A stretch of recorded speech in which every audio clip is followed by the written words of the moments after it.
Hello, everyone. Today, we're going to look at the brainstorm or green needle.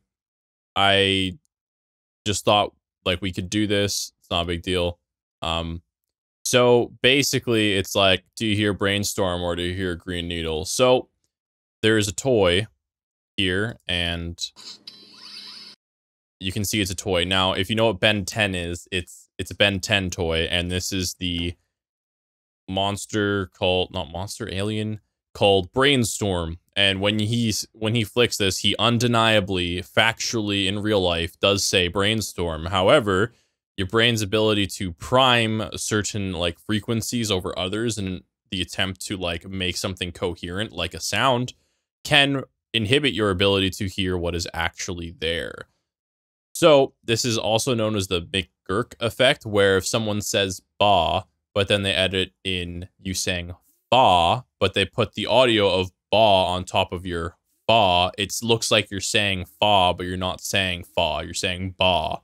But because your brain is like seeing it, it again interferes with your ability to actually understand what is being said. So this is the same thing because green needle and brainstorm in this context share a sort of spectrum similarity.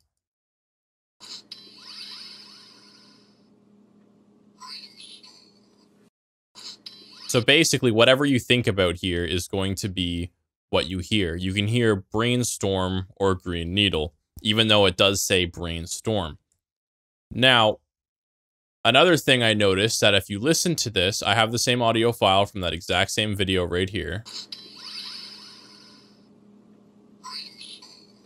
I'll take off the stretch because I just realized that was on and I was wondering why.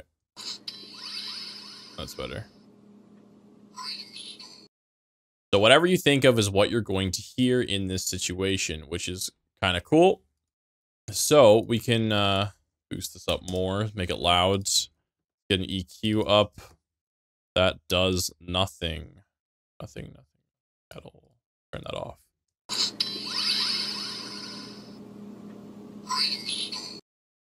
Cool. So now we can see that a lot of what's being heard here is like this high resonance. Right? And easily in the higher frequencies, you can lose track of like true content because as the frequencies get higher, everything gets squished higher, closer together, making it harder and harder to hear things very specifically. So when you move things up like really high pitched, you start to lose the sense of pitch, where on like really low subtones, when you have low subtones and you're listening to like a bass line, the pitch is so blatantly obvious because it's just in the low frequency, there's nowhere for it to go. As we can see here in our spectrum, we've got 20 to 100 hertz takes up like almost a third of our spectrum. And then the last 1 to 10K, that's another third. So the accuracy in the low end is much higher, and that's how humans hear as well. So in this situation, that is, again, why you would hear green needle. Now, you can also hear brain needle and green storm if you really want to. It's about what you're thinking of to help your brain pick out what is there so it can make you English, and you can be like, oh, it's saying green needle, because if we didn't have that ability, it would be very hard to speak to each other, especially with people with like accents or people who talk really funny or just, I don't know, like literally anything. So we can listen to this and try to listen for brainstorm, green needle, and then try listening for the combo in between. Brainstorm. Yep. I don't know why the end is cutting out, but brainstorm, right? So, and then we can do green needle. Green needle. Green needle. Right. So let's do brain needle. Brain needle. Oh, brain needle. How about green storm? Oh, green storm. Now I'll be honest, it does sound like brainstorm a lot, but you can see how it would be green storm. It's plausible for sure when you're listening to it. So we could go ahead and whip out a fancy equalizer maybe and try to actually listen. Even up with only these frequencies involved, you can still definitely hear green needle or brainstorm.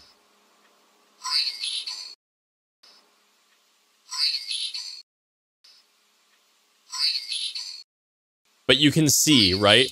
You can see where the green needle is. So, if we come in here, get in here,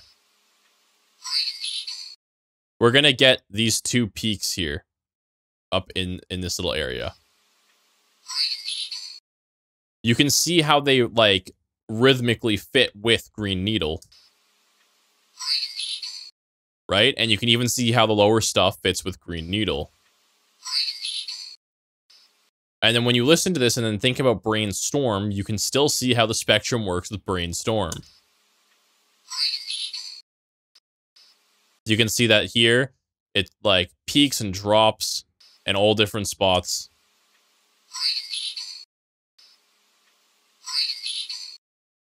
It just works no matter how you think about it.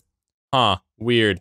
So this is something called the McGurk effect, again, where the ba and the fa thing. Look that up on YouTube if you haven't seen that already. There's a whole little video on that. It's at the very core, it's the McGurk effect.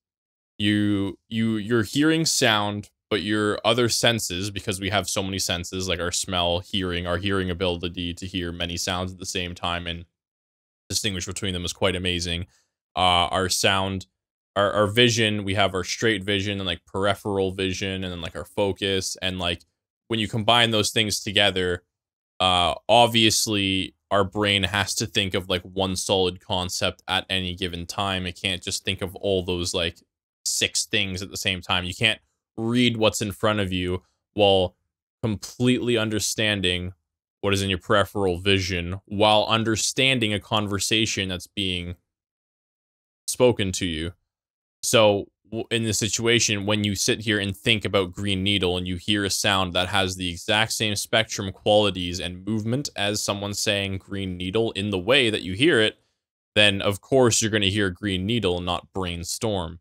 And then when you listen and think, oh, brainstorm, you hear brainstorm, obviously. And again, the spectrum helps you even more hear brainstorm or green needle, because when you hear it when you see it with your vision and hear it and you're thinking about it, you have undeniable proof to your brain. It's like that's what's being spoken, but then as soon as you change your thinking, you have the visual and the audio to back you up on both sides. Same thing when you try to go in between and do green needle or brain needle and green storm. You can do it because you're thinking about it and everything in front of you points to it being the same. So it's just a simple, it's just a little brain trick. Obviously, if I were to do this, not turn off the spectrum, but get rid of these points, and I were to stand here and say, oh no, I want it to monitor, I just don't want to hear it. So what could I do? Turn this, right? Yeah, okay. So obviously if I'm in here and I were to say green needle, it is much different than if I were to say brainstorm, especially if you're to say it at different paces. Brainstorm, green needle, brainstorm. So here we can see that in this part of my voice, when I say storm or needle, it really just peaks in these same really good resonant spots. Brainstorm, green needle, they really do share some resonance. And if we do the green needle, we can, and if I were to able to turn off my thing after that, we would hear the green needle, brainstorm. So you can see the difference between the spectrum here. So obviously if you were to have something like brainstorm,